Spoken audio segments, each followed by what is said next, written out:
Hello mes pères, j'espère que vous allez bien. On se retrouve dans une nouvelle vidéo. Aujourd'hui, on va parler journaling dans la détente, le confort, le côté cosy. N'hésitez pas à attraper vos plaids, à attraper vos petits déj, déjeuner, ce que vous voulez. Quelque chose de confortable. Moi, pour vous dire, j'ai un bon bol là. Je sais pas si vous allez le voir. Porridge, banane, avec un peu de noix de cajou et du beurre de cacahuète, enfin en topping, beurre de cacahuète et noix de cajou. On va manger, on va se détendre, on va papoter, ça va être un format un peu podcast. N'hésitez pas à aller l'écouter en format podcast si vous préférez sur mon podcast Bulle d'Ambition qui est disponible sur toutes les plateformes Spotify, Apple Podcast, Deezer et les autres plateformes qui existent également. C'est parti, on démarre.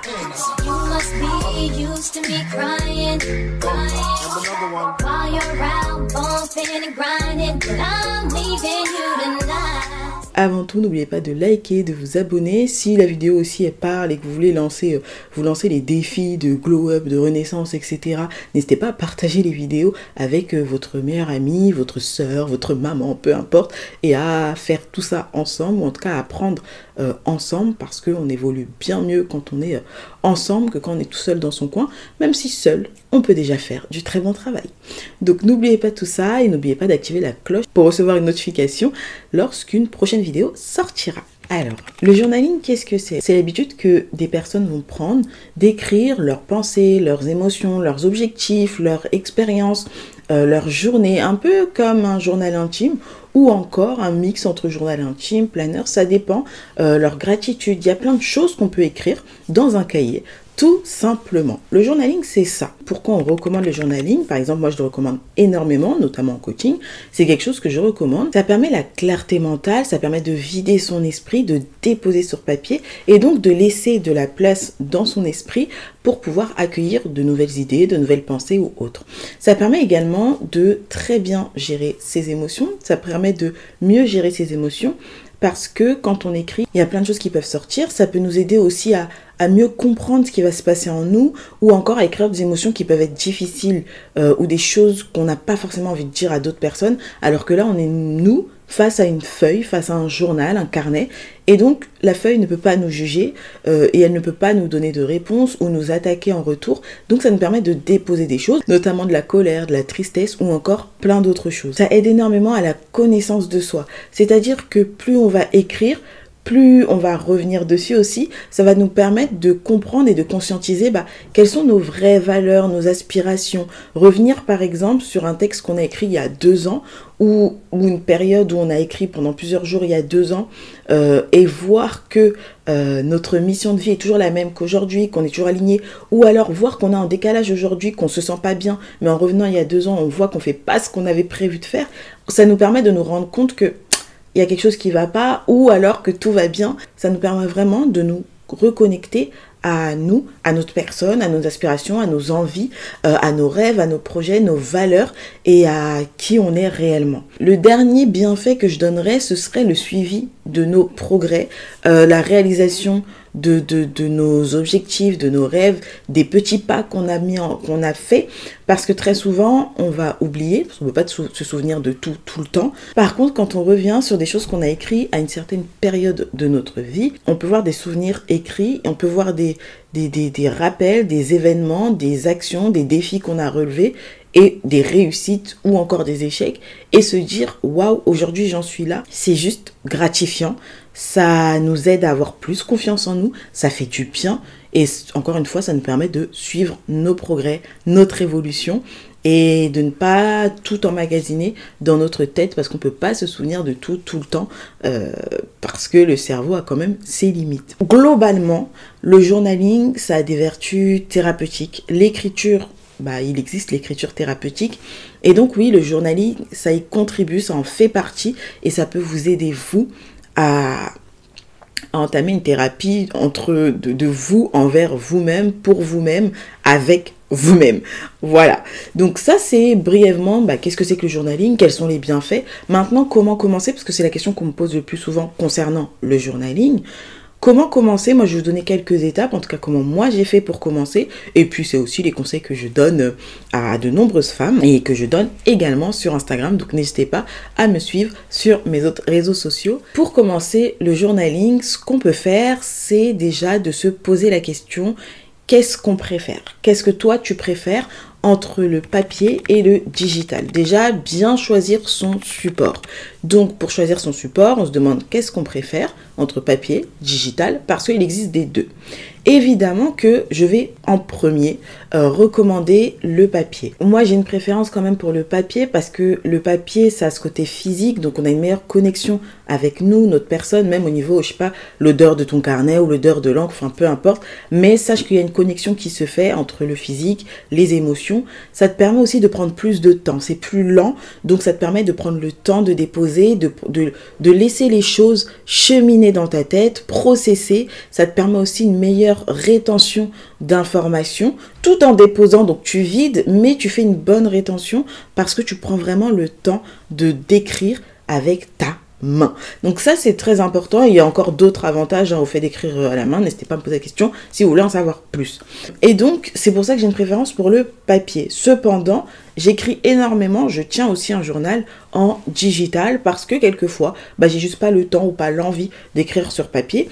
Et c'est au-delà même de l'envie, c'est vraiment plus le temps que je ne prends pas pour écrire sur papier.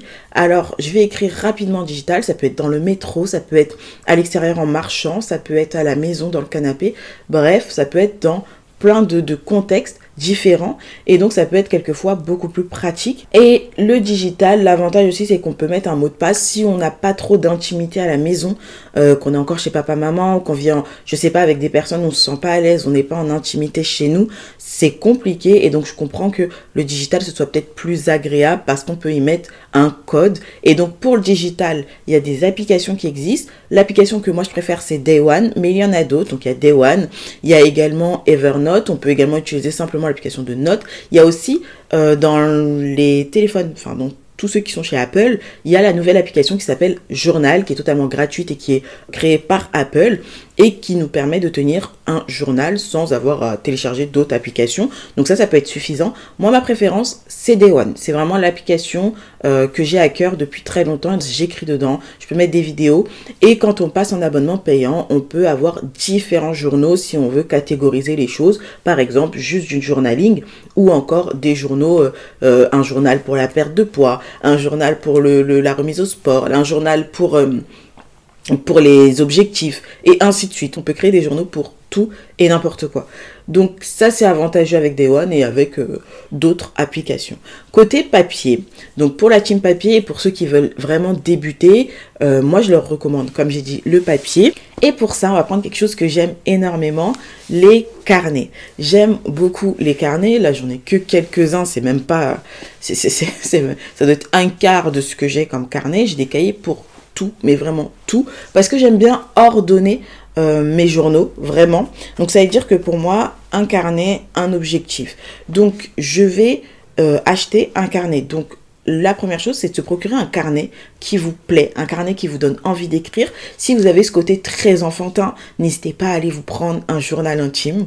Et sinon, à aller prendre des carnets qui vous ressemblent. Il y a des carnets qui sont très basiques, il y a des carnets avec des citations, je vous en montre quelques-uns.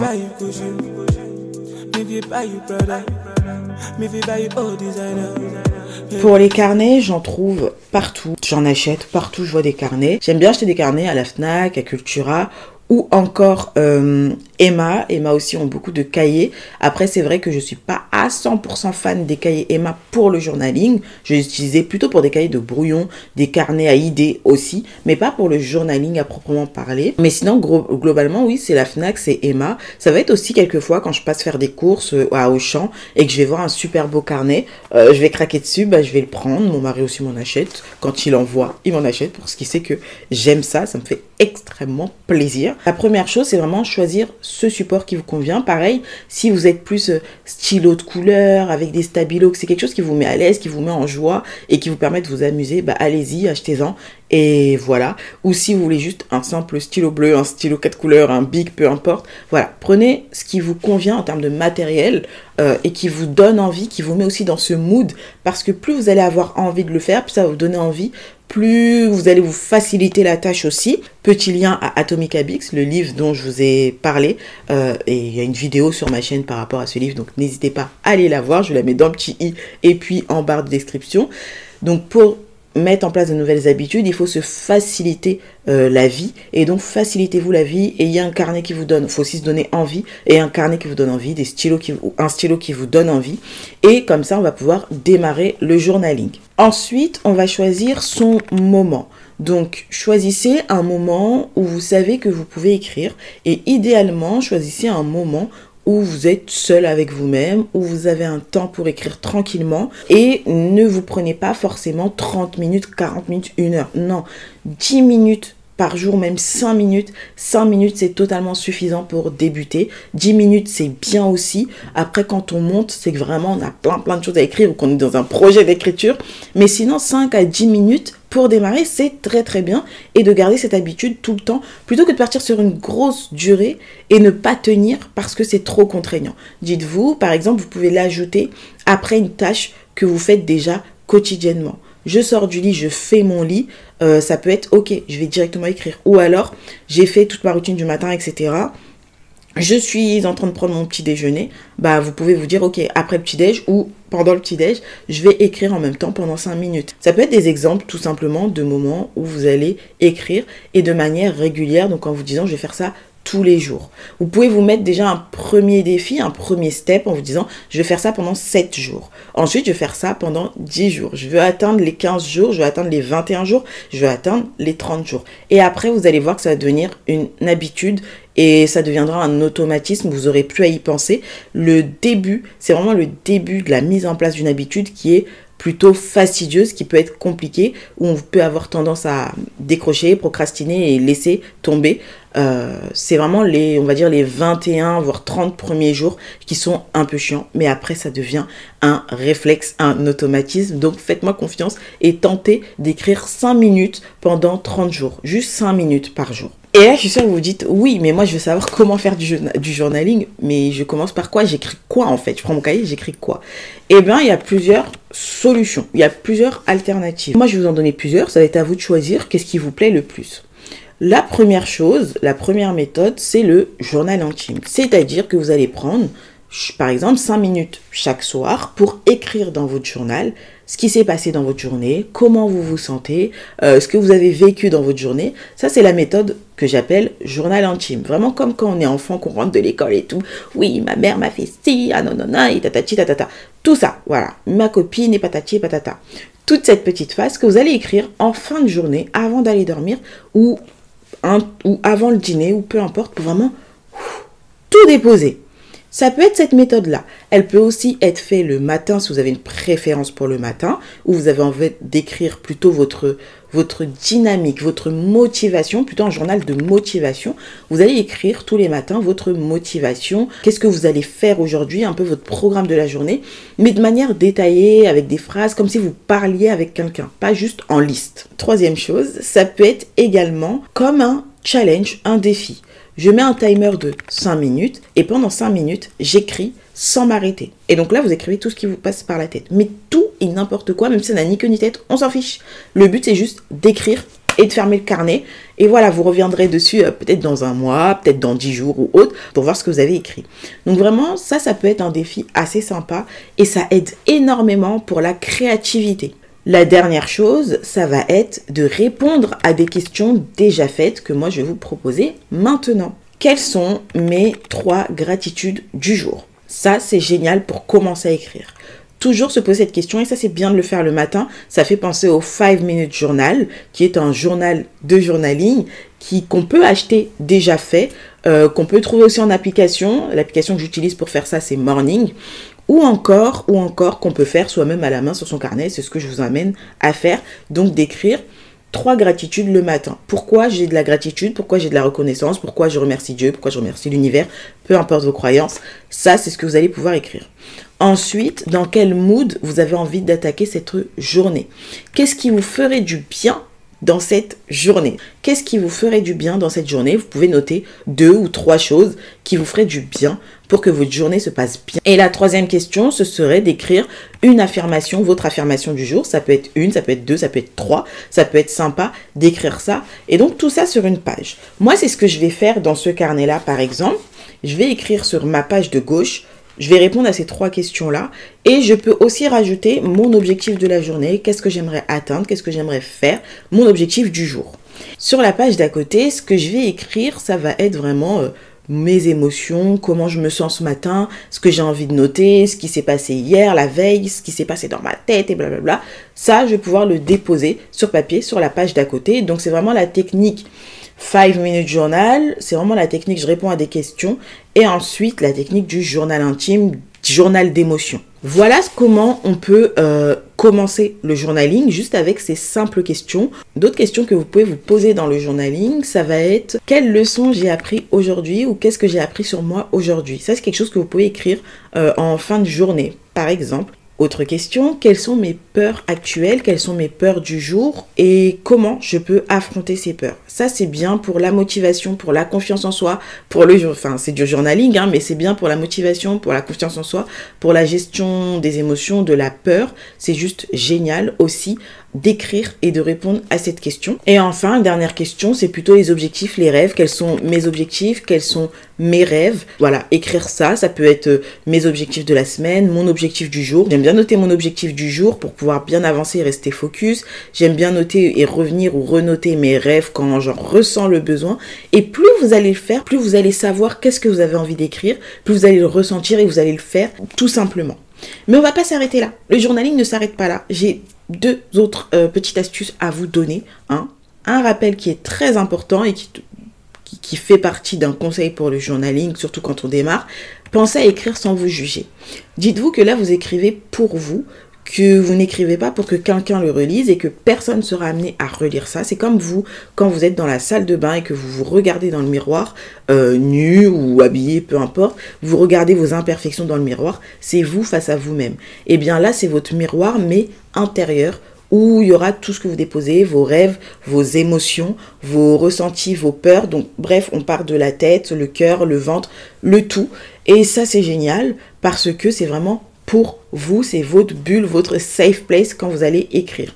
Donc pensez à ça, ne vous braquez pas, ne vous brimez pas dans vos écrits, lâchez prise et allez-y. Alors oui, si les premiers écrits sont un peu timides, c'est pas grave, on fera mieux le lendemain et ainsi de suite. Mais l'essentiel, c'est de se souvenir que je ne dois pas me juger. Il n'y a pas de règles dans le journaling, il n'y a pas d'ordre, il n'y a pas de manière de faire. Moi, je vous ai donné plein de manières de faire. Chaque personne fait son journaling à sa manière. Il n'y a vraiment aucune règle en journaling.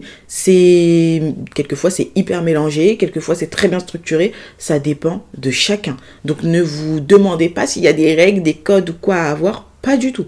Vous faites votre journaling comme vous en avez l'envie. Et si c'est pas dans un carnet, si c'est pas sur une application, que vous avez un autre type de support, allez-y, foncez. Autre conseil, restez vraiment constante, restez bienveillante envers vous-même, envers vos écrits de la veille ou autres si vous êtes en train de les relire, parce que les choses, elles bougent. Et restez bienveillante avec le fait de ne pas réussir aussi à écrire tous les jours. Alors oui, soyez constante, c'est important, mais si vous n'y arrivez pas tous les jours et que vous l'avez fait, je sais pas, moi, 20 fois dans le mois au lieu de 30 fois, ou 10 fois, ou 4 fois, c'est déjà mieux que le mois dernier, puisque le mois dernier, vous ne le faisiez pas. Et ainsi de suite. Vraiment, prenez le temps de vous féliciter, même à l'écrit, dans votre journaling, félicitez-vous et dites-vous que vous avez fait du mieux que vous pouviez et vous allez continuer comme ça. Et le plus important, c'est que vous vous sentiez bien. Le journaling, c'est pas là pour être un fardeau. Le journaling, c'est là pour être apaisé, pour ne plus être stressé, pour réduire l'anxiété, réduire le stress. Donc, ne vous auto-flagellez pas. Soyez bienveillante envers vous-même, ne vous jugez pas. Écrivez tant que vous pouvez et puis voilà. Et enfin, le dernier conseil, c'est penser à vous relire de temps en temps. N'hésitez pas à revenir sur vos écrits, par exemple à la fin du mois. Ouais, à la fin du mois, c'est pas mal. 2 mois plus tard, 5 mois, 6 mois plus tard, 1 an plus tard. N'hésitez pas à revenir dans le passé et à voir ce que vous avez écrit. Moi, j'aime énormément faire ça. J'aime bien revenir dans mes anciens carnets parce que ça me fait du bien. Il y a d'autres méthodes comme aussi le bullet journal dans lequel vous pouvez et vous organiser et faire du journaling. Ça, c'est bien. Ça, c'est un bullet journal que j'ai acheté qui m'a coûté, à l'époque, il m'avait coûté 5 € chez Flying Tiger. Ils ont aussi des carnets sympas. Et qui est un bullet journal totalement vide, hein. Les pages, c'est à base de points. Et ça me permettait de faire plein de choses, notamment d'avoir des pages comme ça où je pouvais mettre des souvenirs, des choses qu'on avait faites, notamment des pages comme celle-ci également que je faisais moi-même. J'avais des anciennes vidéos sur le bullet journal, j'en ai sur mon compte Instagram qui sont peut-être enregistrées, mais non, je crois que je ne sais plus. Je vous faisais souvent des vidéos bullet journal, comment préparer son mois, sa semaine dans un bullet qui est totalement vierge, donc c'est moi qui les faisais de A à Z. Et vraiment, il y avait différentes façons chaque semaine, chaque mois plutôt. Je réorganisais mes pages de bullet journal. Et honnêtement, je cherche, ces derniers temps, je cherche à reprendre le bullet parce que c'est quelque chose qui me faisait énormément de bien, que j'aimais beaucoup. Et ça me permet de revenir, là par exemple, je vois des objectifs de 2021 qui sont écrits. Et quand je compare avec mes objectifs d'aujourd'hui, il y en a certains qui ont été atteints. Et il y en a d'autres qui sont toujours les mêmes. Et ça me permet de me dire, waouh, je suis toujours alignée, mais il faut que je bouge, il faut que je fasse des choses. Ah, c'est super, etc. Ça crée aussi de la nostalgie, ça ramène des émotions, ça me permet aussi d'en discuter. J'avais des choses comme ça, des 3 kiffs par jour, des habit trackers, des trackers d'habitude. Et donc oui, le bullet journal, ça peut être super pour écrire, faire son journaling, mais aussi s'organiser. Après, comme je vous l'ai dit, il y a d'autres carnets. Moi, comment je vais m'organiser, ça va être assez simple. Je vais avoir un carnet où je vais faire mon journaling, comme je vous ai dit, un peu journal intime, comme ça. Donc, je vais noter mes gratitudes, je vais noter mes émotions, comment je me sens, etc. Ensuite, je vais avoir également un carnet que j'appelle mon carnet de travail sur soi. Ce carnet que j'aime énormément et j'aimerais m'en racheter d'autres, c'est un Ouverture. Je crois qu'il vient de la Fnac ou Cultura. J'ai un doute. Je pense la Fnac, mais j'ai un doute. Il est malléable, il est mou, il est très agréable quand on écrit dessus. Enfin, bref, je l'aime énormément. Dans ce carnet-là, je vais plutôt faire du travail sur moi-même. C'est-à-dire tout ce qui va être exercice de coaching. Parce que oui, je coach, mais je travaille toujours sur moi-même. C'est très important. Je teste des exercices sur moi-même, mes réflexions et mon travail sur moi. Il va se faire ici, contrairement au côté journal intime, déposer mes émotions, qui va se faire dans l'autre. Je vais avoir des carnets aussi, plutôt pour mes idées qui sont dans ma tête, des idées de projets, ce que j'aimerais faire, qui passe par ma tête parce qu'on ne peut pas tout faire en même temps, ça fait partie de la vie, et j'ai la chance, je suis contente de l'être, d'être une personne qui suis assez créative, assez ambitieuse et qui a plein de choses qui passent par la tête, mais on ne peut pas tout faire en même temps. Donc c'est pour ça que je vais avoir un carnet à idées, et je vais avoir aussi un carnet où je vais noter un peu mes bilans, plutôt des bilans, ou des moments où j'aimerais changer des choses, ça aussi je peux l'avoir. Voilà. J'espère que vous allez vous mettre au journaling. N'hésitez pas à me dire si vous en faites déjà, qu'est-ce que vous écrivez, quel est votre type de journaling, qu'est-ce que vous préférez, ou si vous avez envie d'essayer, qu'est-ce que vous allez essayer, par quoi vous allez commencer, et également si vous avez des carnets que vous préférez, n'hésitez pas à les partager parce que je suis une accro des carnets. J'espère que cette vidéo vous aura plu, j'espère qu'elle vous aura énormément aidé, et encore une fois, n'oubliez pas de vous abonner, de liker cette vidéo, de la partager si ça peut aider d'autres personnes. On se retrouve très vite, je vous fais plein de bisous, prenez soin de vous.